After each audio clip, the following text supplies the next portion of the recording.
Hello hello. Alors moi c'est Lola et aujourd'hui je vous entraîne avec moi dans mes vacances. Durant notre dernier séjour breton, nous sommes passés par l'Orient et en tant que grande passionnée de voile et de course au large qui respecte, j'ai légèrement entraîné toute ma famille à la base à Lorient, plus précisément à la Cité de la Voile Éric Tabarly. Je vous propose d'aller faire un petit tour avec nous. Et c'est parti pour la visite de la Cité de la Voile Éric Tabarly. On commence tout de suite en montant l'escalator. Coucou Franck Camas. Chapitre 1er, en vrai c'est le 2 mais il y a le truc qui a été fermé en bas. Donc c'est connaître son bateau. Direct, en entrant dans la pièce, on tombe nez à nez avec une coque de bateau. Dans cette pièce, on retrouve aussi les petites maquettes de différents voiliers de course. Donc là on retrouve l'Ultime, l'Imoca, l'Ocean 50, le Class 40, enfin vous les connaissez déjà. Ici, on navigue entre les différentes sortes de quilles, qui à sabot relevable ou qui à bulbe relevable, les foils, des morceaux de coque, de multicoque. On tombe aussi sur un mât fixé dans le sol. Il faut dire qu'on a rarement l'occasion de voir un bateau en pièces détachées et qu'ici, à la Cité de la Voile, c'est bien l'occasion de le faire. On trouve aussi des infos sur les différentes compositions des voiles, les différentes textures qui étaient exposées et expliquées et j'ai trouvé ça super intéressant. Ici, une borne pour apprendre ce qu'est la poussée d'Archimède. Ça a captivé Jeanne. Immergé dans l'eau, subit une force dirigée vers le haut, dont l'intensité est égale au poids de l'eau qu'il déplace. Et ici, une petite expérience pour mieux comprendre les différentes allures d'un voilier et les différents vents. Face au vent. Regarde comme ça fait. Évidemment, je vais voir un peu logique. J'ai rappelé sur ta soufflerie pour avoir la suite. Continue.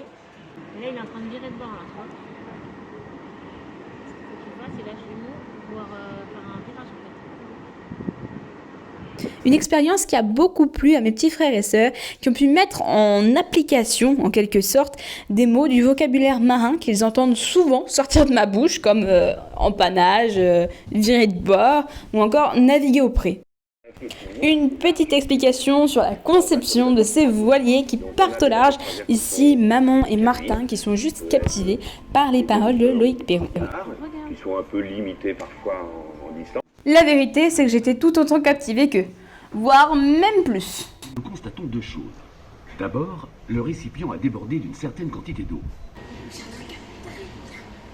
Vas-y, montre-moi.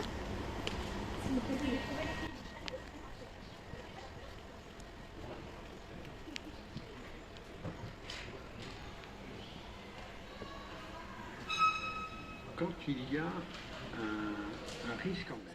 Comme vous me l'avez compris, là où Martin m'a emmené, ce n'est plus le chapitre numéro 2. Nous entrons dans le chapitre numéro 3 et attention, ça va vous intéresser.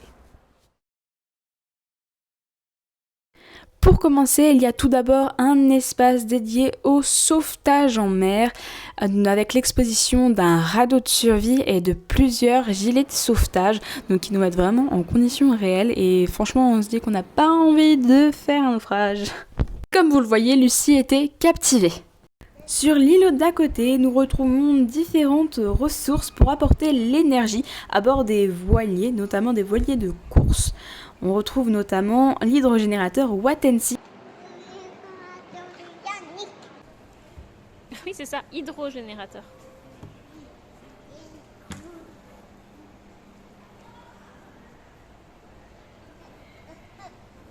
Tu veux savoir comment ça marche ?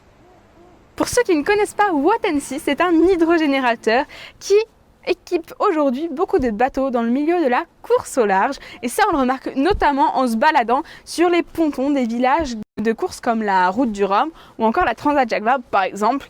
Et c'est une invention de Yannick Bestaven. Et oui, le même qui a remporté le Vendée Globe 2020. Il a plus d'une corde à son arc, Yannick, n'est-ce pas ? Puis c'est la question du mouillage et de l'amarrage qui se pose autour de cette petite table. Pour répondre à la question primordiale du volume de l'avitaillement à bord des voiliers de course et des voiliers de croisière, ici une image éloquente montrant la comparaison entre les deux.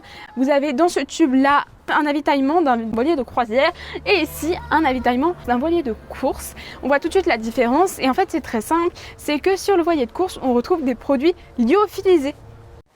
Et voilà pour cet espace. Maintenant, je vous propose d'aller dans le suivant, le chapitre 4, naviguer.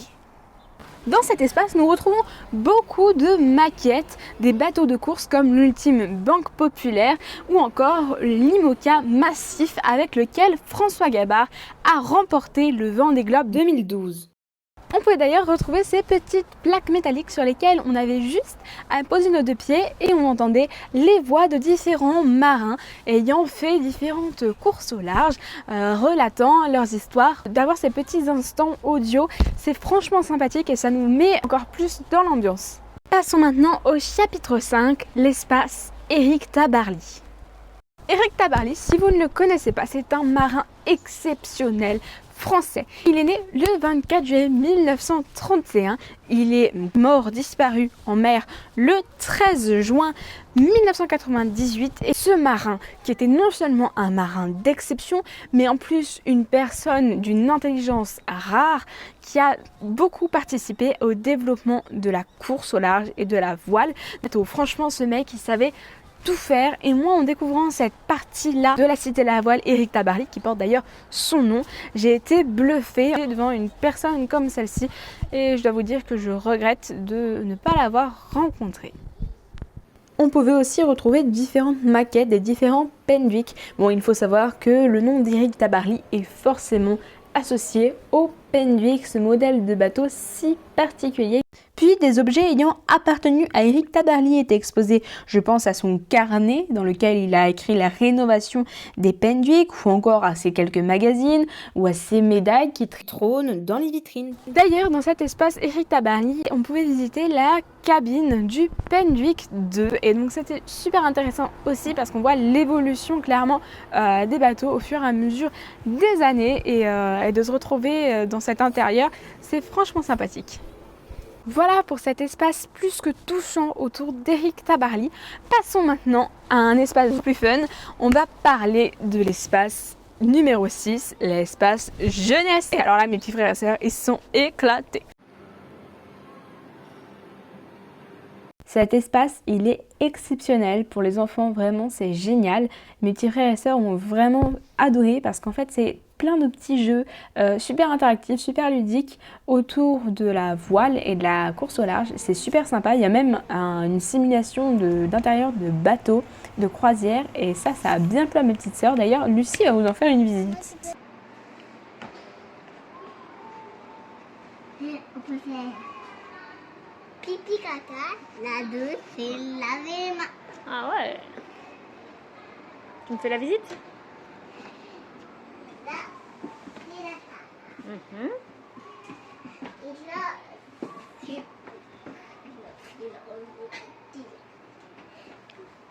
pour crier Tu sais pourquoi? la nourriture. Ah, pour griller la nourriture, Et ouais. là, mais pour poser leur nourriture, elle est là. Et c'était aussi Ça se soulève? ouais, ça se Je sais pas si c'est pas le frigo, peut-être. aussi, c'est rigolo. Ça se tape. Ah ouais. Un bureau comme ça? Génial. Place maintenant à l'étape numéro 7, relever des défis. Dans cet espace, il y a un bassin où l'on peut faire naviguer de petits voiliers avec des télécommandes, donc on voit les bornes blanches. Mon petit frère Martin a beaucoup aimé le fonctionnement, il a aimé télécommander son voilier, enfin franchement c'était une expérience bien sympathique.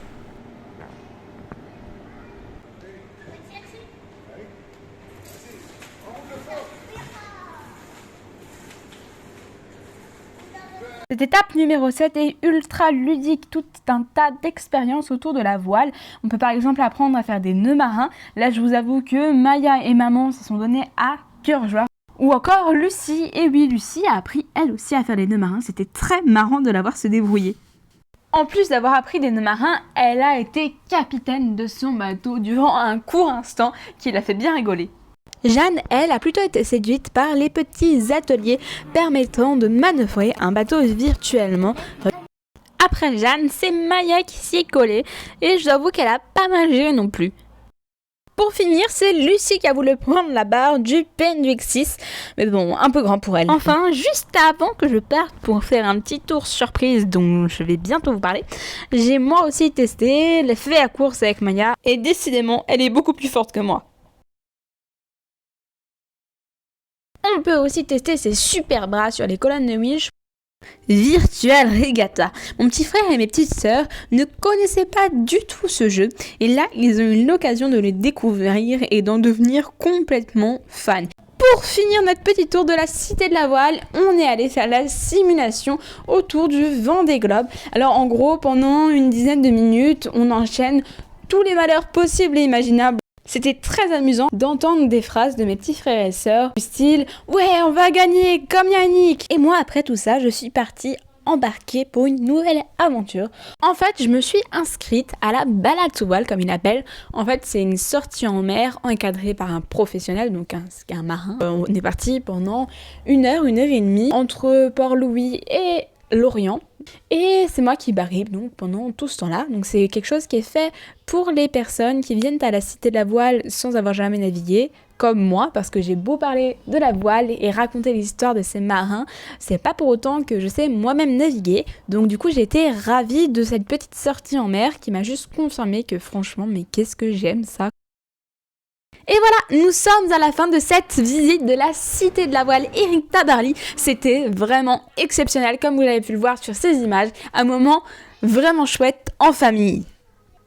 Sur ce, j'espère que cette vidéo vous a plu, tout simplement, que ça vous a donné envie d'aller visiter la Cité de la Voile Éric Tabarly. J'espère qu'on se retrouvera bientôt pour de nouvelles aventures. N'hésitez pas donc à aller vous promener sur mes réseaux sociaux.